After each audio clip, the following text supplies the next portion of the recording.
gonna give you a scenario right now. This for educational purposes. Mm-hmm. I'm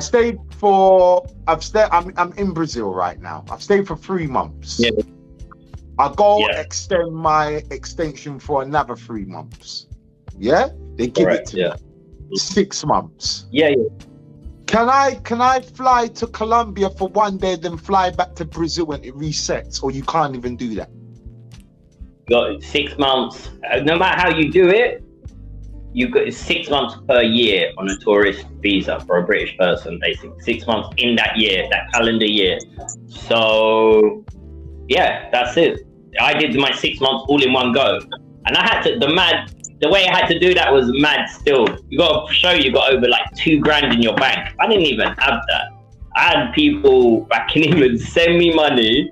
I went to the guy, showed him it, yeah. He's like, all right, cool, you got the money. I was like, look, you can see someone's just sent it. He's like, yeah, it's fine, you got money there, that's fine. And you have to show your exit ticket. I bought it wasn't fake, I bought a ticket to Argentina, yeah, which I cancelled anyway, like a bus ticket to Argentina. And there's a lot of stuff you got to prove. I went there 3 or 4 times because I kept getting there late, or I didn't have this document or that document, so to keep going back.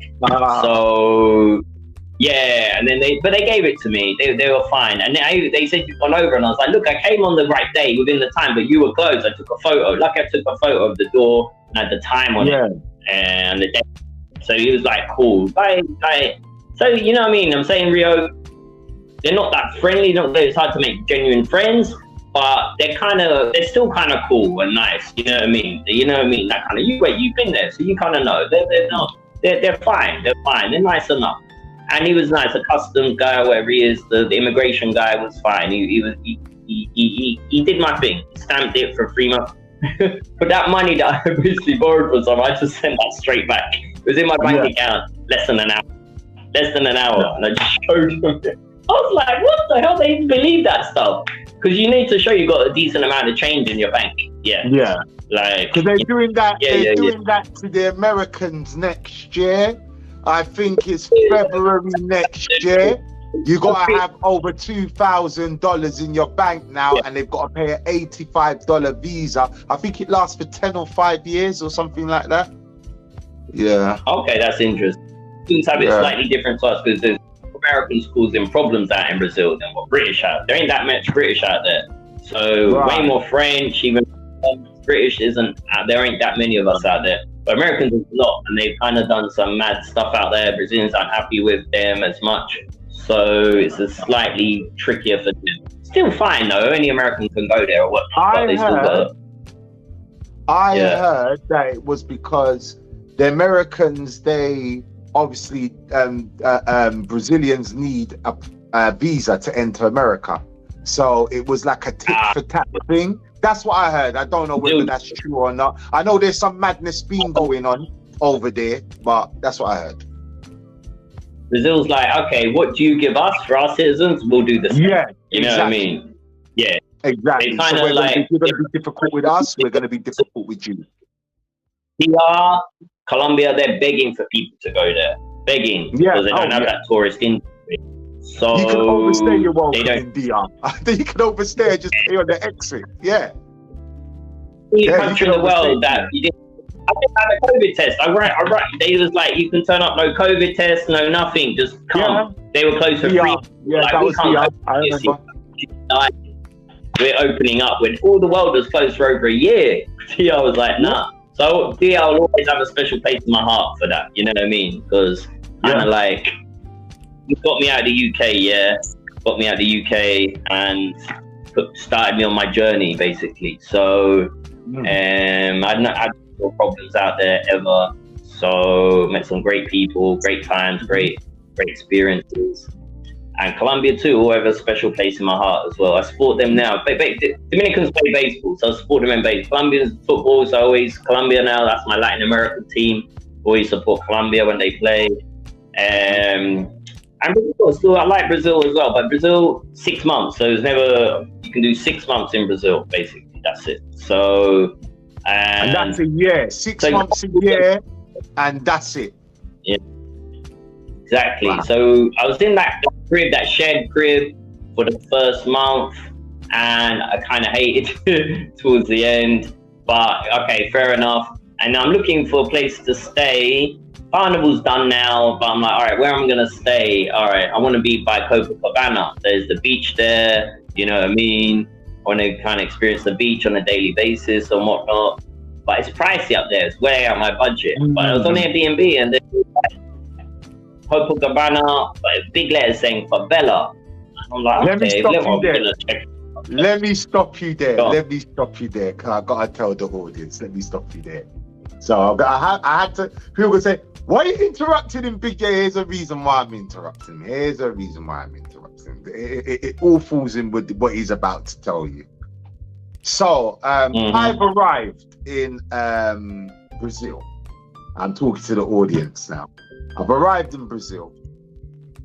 No, I think I posted something on my status, and I got a text from Damien saying, "Yo, you in Brazil?" Now I totally forgot that he was there. Totally forgot that he was there. I said, "Yeah." Goes, "Yeah, bro. What's Let's Link Up?" I was like, "Yo, you in Brazil?" He's like, "Yeah." I goes, "Oh shit, yeah." Because I'm going through a madness. There's so much things going on with me at the time that I've just totally. So anyway, we've linked. You went on a. I remember you were on. You didn't even plan it out. Yeah, it was a bit of a madness. It was a bit of a madness I went through.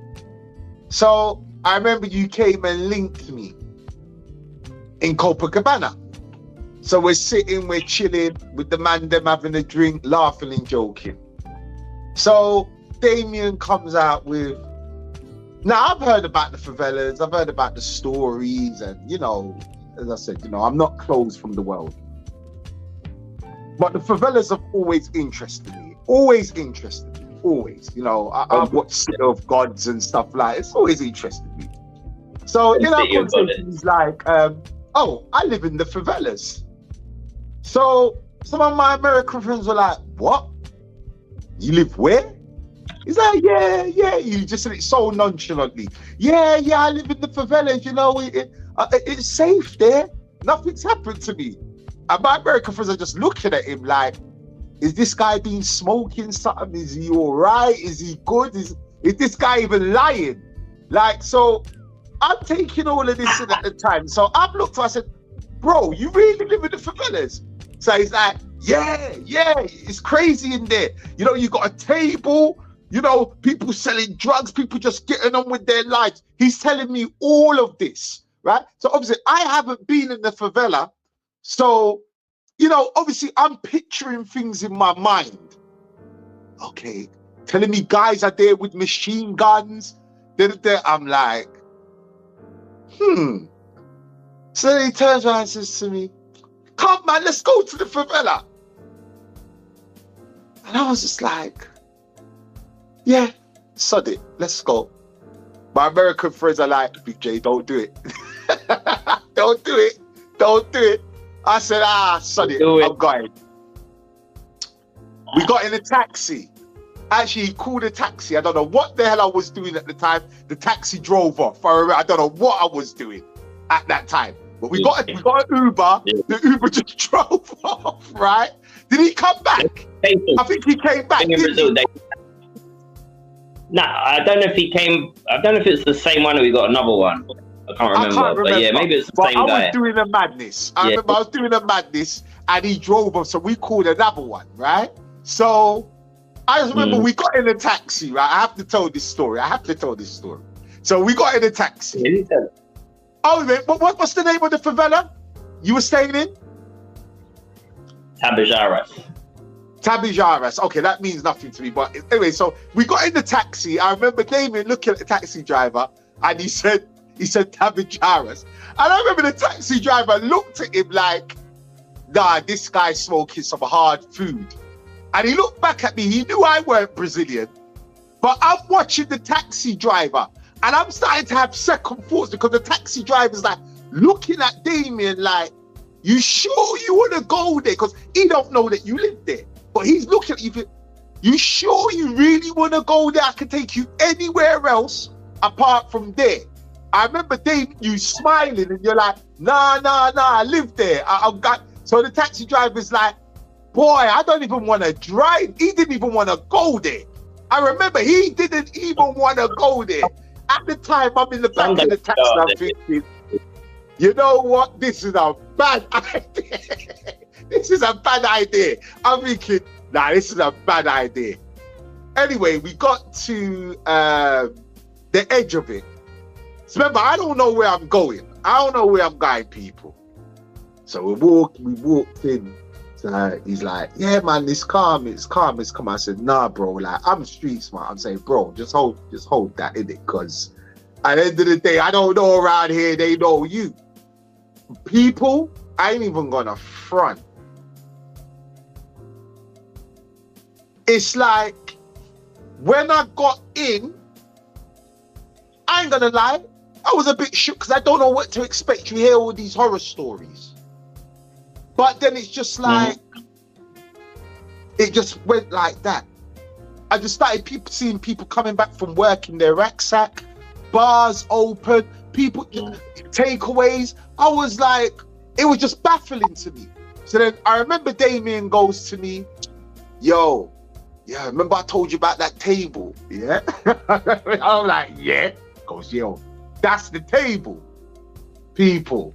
I walked over to this table. They had, anyway, I can't even, for you two, I don't want to get, they had everything on that table. Every mind-altering they had on that table, right? Oblivious to myself now, I've just gone over. I've seen the guns. I've seen the guns. So I just start talking to the Hefe. Just normally, the Hefe he was just calm. He was just cool. I remember I even spoke to him about the gym a little because he pointed at my arms. He's like, yeah, you go gym. Like, and then one of the guys, when I turned around, one of the guys had I think it was an AR-15 they had. So I was speaking Spanish to them, but they kind of made that what I was saying because Portuguese and Spanish is kind of similar. So I remember the guy that had the camo AR-15. So he goes to me, Dominican? I said, no, I have a key though. He's like, okay. So let me choose my words very carefully now. I took what I needed to take and we just walked off like it was nothing until we got to these goddamn stairs that, Damien, how far do you live? It's only 2 minutes. People, I was walking up these stairs for a good 20 minutes. He was used to them. You remember, I literally had to stop, right? I said, Damien, where do you live? It's only 2 minutes. That weren't no 2 minutes. That weren't no 20 minutes, bro. Bro, I was walking forever. 200 steps. That 10 minutes felt like 20 minutes. About 10 minutes, yeah. But anyway, yeah, you did have to stop. You're a bigger guy, cardio ain't your thing. That's why I was skinny. Like, no word of a lie, the Brazilians thought I was a Brazilian favela guy before I even lived in the Brazilian favela. So it's ironic they ended up living there. So people just kind of thought I was a Brazilian, lived there all my life, my face, I'm slim, got tats or whatever. They used to think it anyway. Put it this way. Let me say why it's safe. It is safe because the police, the gangs who control it, the gang is what's the gang? CV. Yeah, CV is the name. I'll have to find out what it stands for, but yeah, it's the Brazilian Portuguese thing. CV is the gang, and they control it. There's no robberies allowed in the favela from anyone to anywhere. There's no ifs or buts. Why? Because robberies create problems. Robberies create drama and hassle. The gangs want to just sell their drugs night and day. They're the hardest workers in Brazil. That whether there's a rainstorm, a tropical storm, whatever's going on, that table is open 24 hours a day. Okay? After they've got kids working with it after time. Sometimes they're taking a nap on this and that, 3 or 4 in the morning, but that table is open. And yeah, no matter what the weather is like, they will be open, okay? That's how they make their money. That is what they want to do. They don't want tourists will buy more drugs and they buy more, they'll come back and that. So that's how they want to make their money. The robberies happen outside of the favela. So them guys that we're seeing, I don't even know if they're on the robbery tip, but maybe they probably are. But a lot of the other guys that we walk past do their robberies outside. They might not necessarily be part of the gang, have the guns, but they're going out of the favela to do their robberies. And then they do their robberies, they come back. And most of the robberies are snatch and grabs. Like they'll see tourists with phones, presumably their phones or bags on their bikes, snatch it, keep going. You know what I mean? And then go back in. I saw people in the favelas on their phones. I saw people on their phones, normal, just making phone calls. Yeah. In Latin America, in the whole of Latin America, to be on your phone. Certain favelas in Rio, Sao Paulo is different game. So this is about Rio de Janeiro. The favelas, you can be on your phone. I like, even me, no one even tries to rob me there because they think I'm a hood rat anyway. I get more people grabbing their bags, seeing me from behind in Copacabana, thinking I'm going to rob them. Yeah? I never once thought anyone was going to rob me. But I'm where I'm from. I give off that energy of like, yeah, no what, you can try robbing me. I'm never going to give you my, yeah, you got to take it. But I've got that situational awareness. We just have that from growing up. Where I've got other friends that visited me. They're from country ends in England and they do not have that situational awareness. They do not understand who is around them, that you can't let your guard down type of thing. You can be calm, but you can be comfortable and calm. You can be around dangerous people. It doesn't mean you're in danger. Yeah? But you kind of just have to have that energy that you're comfortable, you're never scared, you got respect for them, you're not trying to act like a bad man. Like the people that are, they can sense that a mile off, someone's trying to act tough and be something they're not. It's because they're scared. That's why they're doing it. That's, you know what I mean? Guys do that, you know what I mean? They're trying to put on a front. Never try, that's my advice to people. Never put on a front, just be respectful, but not being scared and stuff, that's something that you can't teach. That's either you have that or you don't. You have that or you don't, you know what I mean? If you want to see, can you go to them places and not be scared, go to ends. Go to Tottenham or go to Lewisham, yeah, in England. Go, and if you're not scared there, then at least that's something, okay? I know people who go to our ends and they're shook. I know they leave quickly, you know what I mean? They don't like it. So, but that's at least the start, you know what I mean? But yeah, man, just so it's fine. It's fine. The reason I stayed in the favela, I remember you was even telling me. I remember you was even telling me that even foreigners actually go into the favelas to go and buy their drugs and nothing happens to them. They just walk in, buy their drugs and back up.